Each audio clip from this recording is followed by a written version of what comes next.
Anna! Hi. Welcome! Thank you. Welcome to our box. Good to have you in the box. Oh, it's hot. Everyone was hot right. box. It's the hot box, right enough. I'm going to go in with it, Anna. I know who you are, Yep. which is good. Yes, just as well. We've worked together for nearly 8 years. So tell us, for those people who don't know, you are Anna Fowlie, you are our Chief Exec at SCVO. Yep. Give us a bit of a feel about what does that job entail? We're a national membership organisation. Yeah. What does that sound like, feel like, look like for you? It feels like the best job in the world. I absolutely love it, even after nearly 8 years. And I suppose it's lots and lots of different things. No 2 days are the same. I recently did an interview for our Good Moves podcast where we were talking about this. They said, you know, what's a typical day like for you? I don't have a typical day, which I love. I think that's fantastic. But as you said, we're a membership organisation, so we have about 4,000 members. And for me, that's like it's a microcosm of the sector. So every day I see new members joining.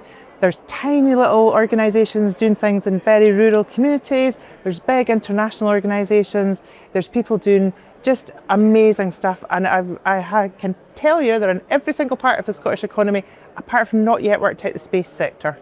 But every other aspect, I've got an example of the sector working in. So I just think it's amazing and I love it. But SCVO is there to provide a voice for those people, to bring them together, like here at the gathering, so people can interact and feel part of a community, but also to provide services and things and really, you know, basic advice that's really essential, but lots of services as well. So we do loads of different things and it's all fab.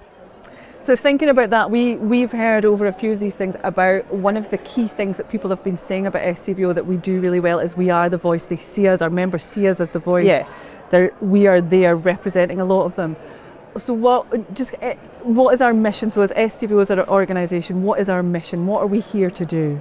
Well, we're here to provide an authoritative voice, as we call it, to provide support to the sector and to be as good an organisation as we can be.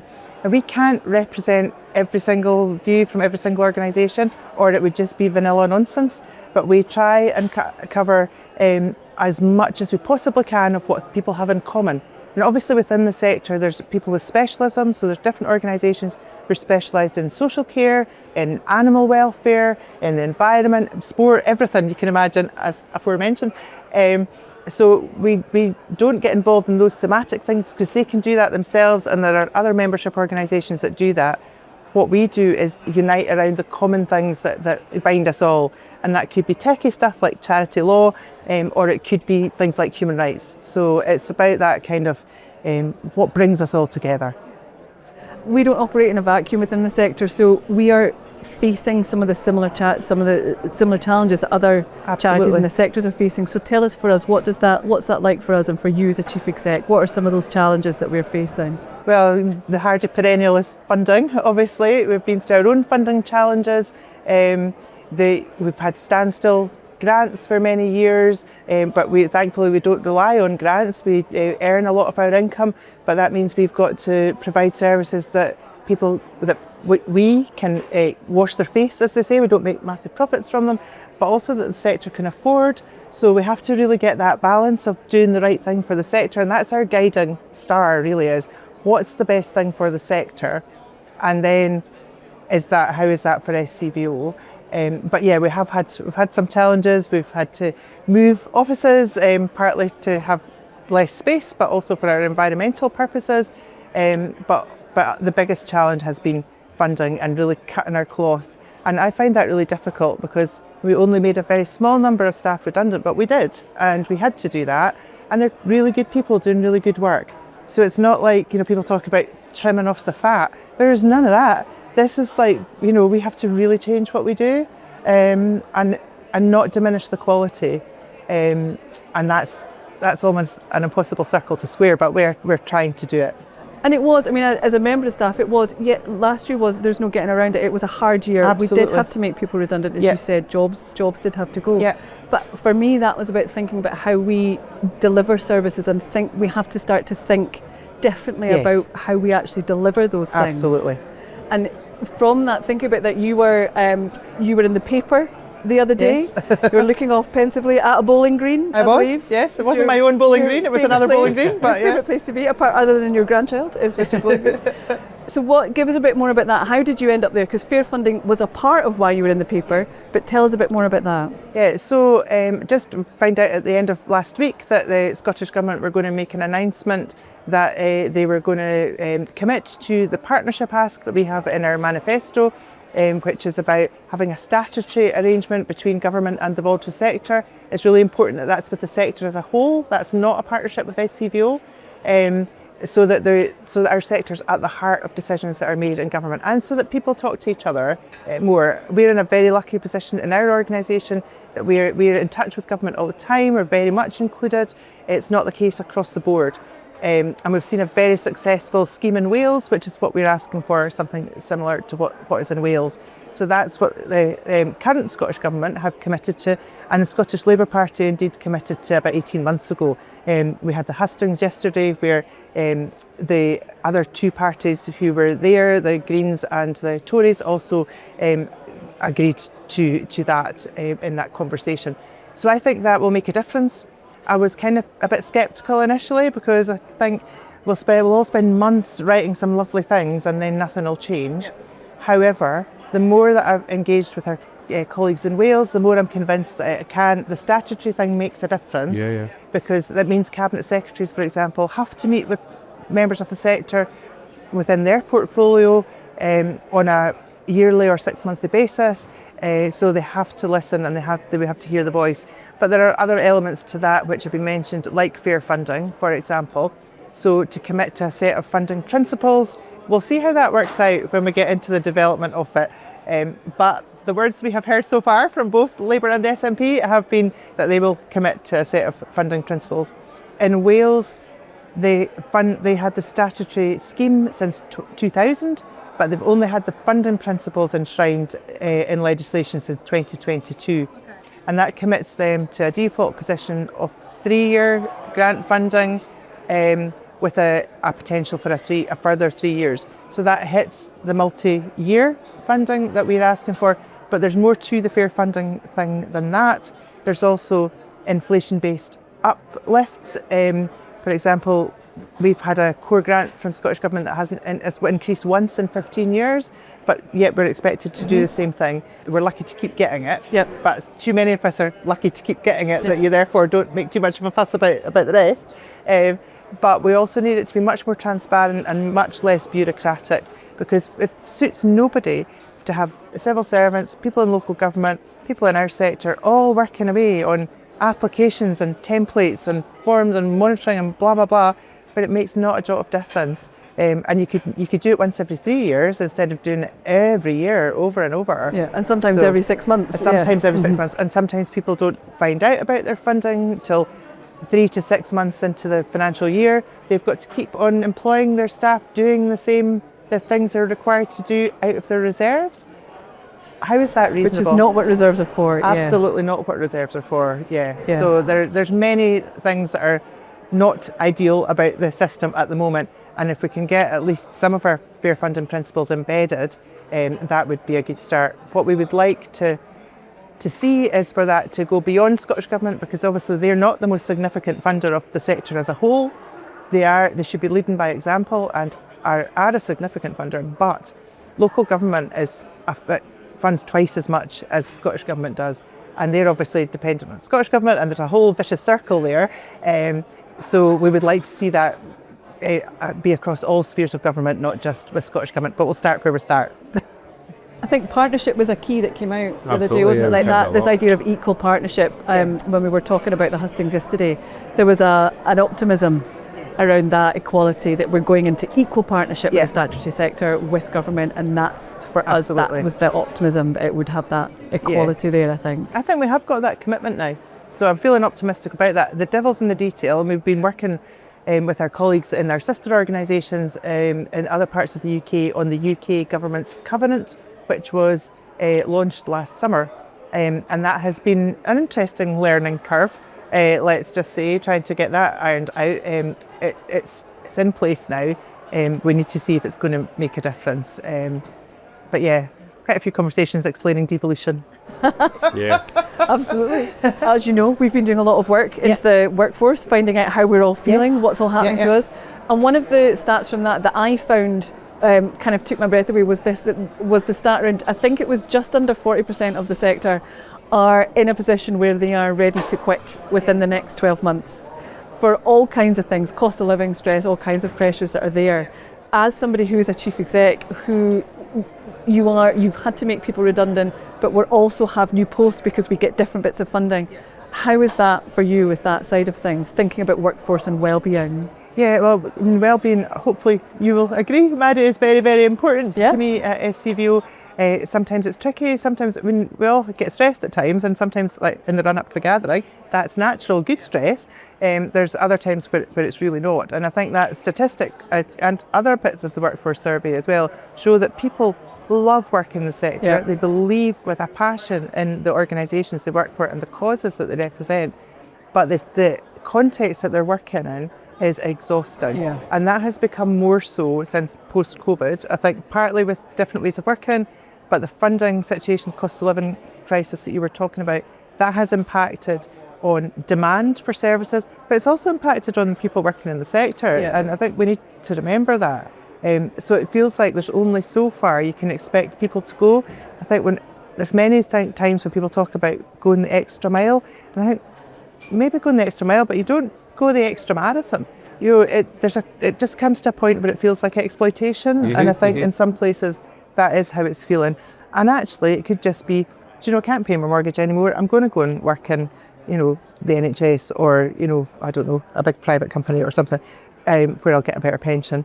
And it's not because our employers in our sector don't want to value their staff. It's the context that they're working in and the fragility of funding and income generation that makes it really difficult to be, when we had a question yesterday at the Hustings about fair work and how the grant making process actively, the public sector grants actively undermine fair work because they don't provide security, they don't provide that fair pay for the rate of the job, because of the way the contracting and grant making system works, and that has to change, absolutely has to change. Thank you. I'm going to ask just one final question around our membership. Yeah. We are a membership organisation. Yes. Tell us what our members mean to you.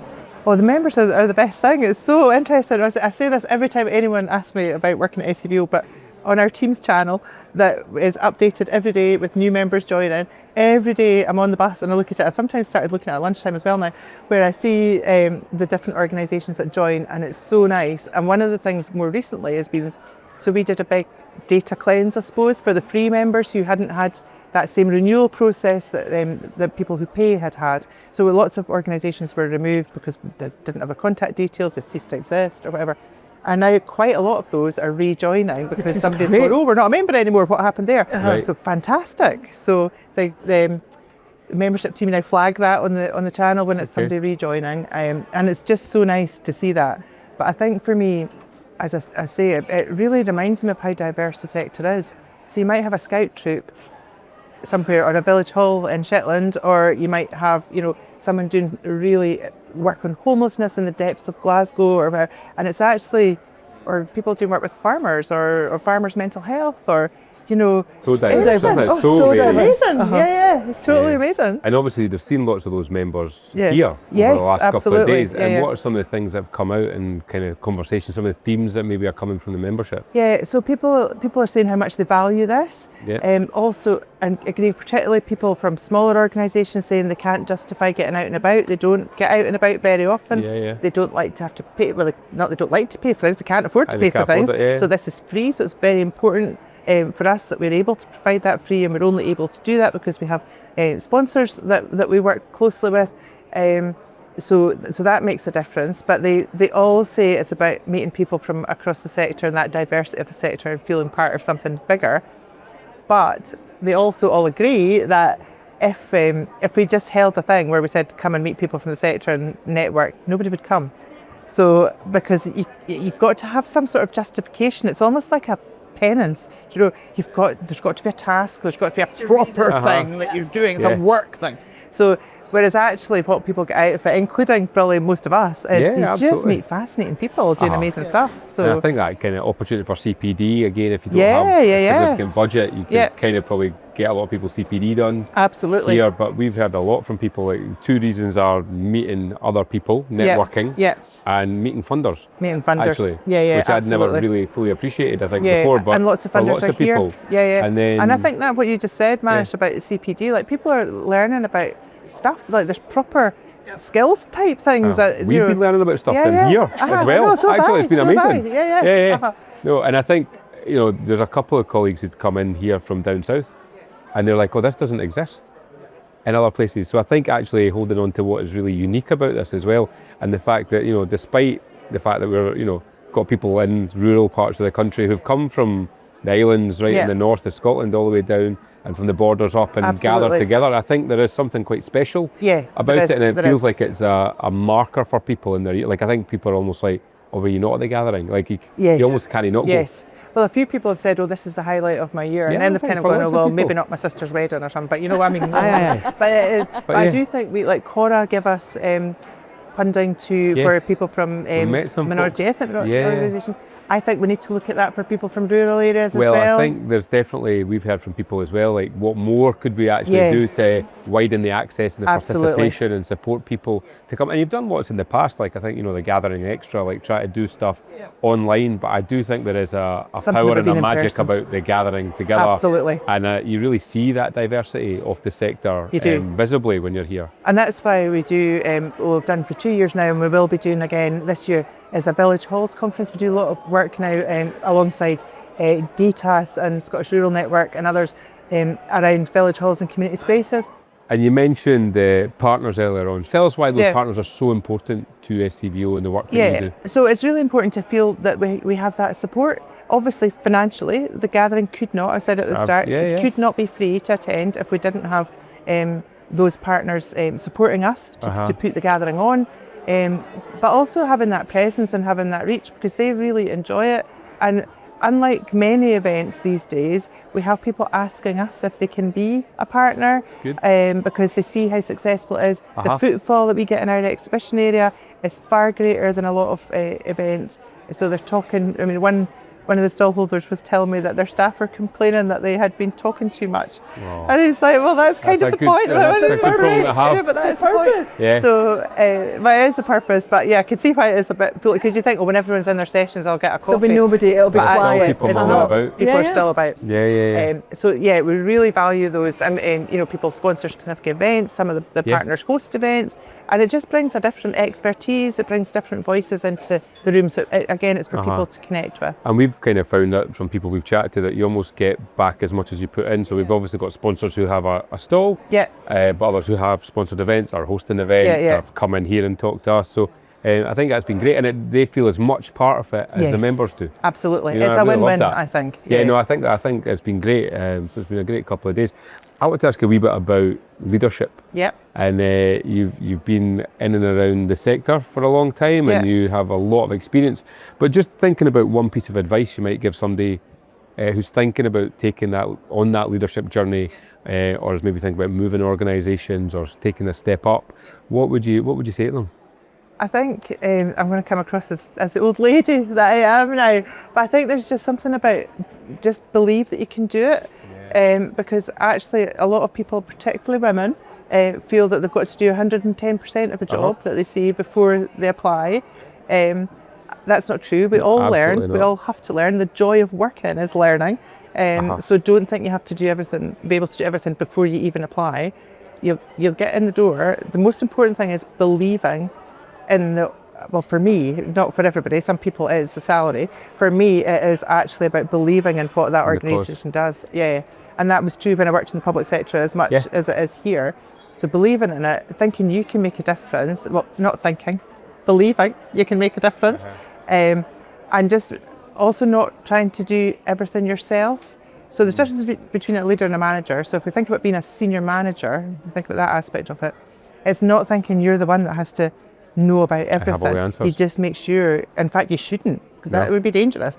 What you want is the really good staff and really good colleagues who know exactly what they're doing And that's a pleasure to see those people thriving. So, yeah. And it'd be nice to see some new faces actually. Absolutely. And people who've either moved organisations in the last year.